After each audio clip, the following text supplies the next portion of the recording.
वहाँ में कृष्ण जी जन्म लेत कहवा में सोर भैले हो। ललना कहवा में बाजेला बधैया महलिया उठे सोहर हो। ललना कहवा में बाजेला बधैया महलिया उठे सोहर हो।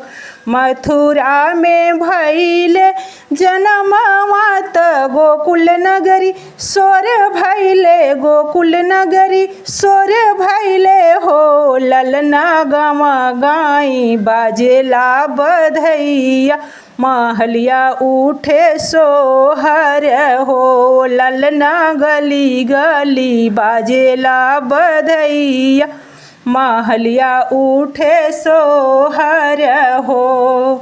मिलहु ए सखी मिलहु मिली जुली चालहु मिली जुली चालहु हो। सखिया चलना जसोदा अंगनवा कन्हैया पुत्र जनमेले हो। सखी चलना नंद के अंगनवा कन्हैया पुत्र जनमेले हो।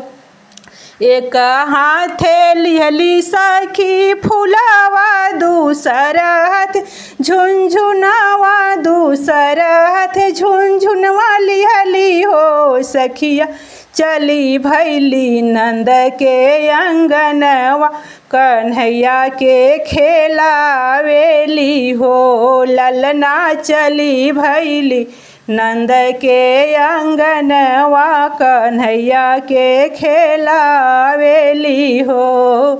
कहवा में भैले जनमवा त कहवा में सोर भैले हो। ललना कहवा में बाजेला बधैया महलिया उठे सोहर हो।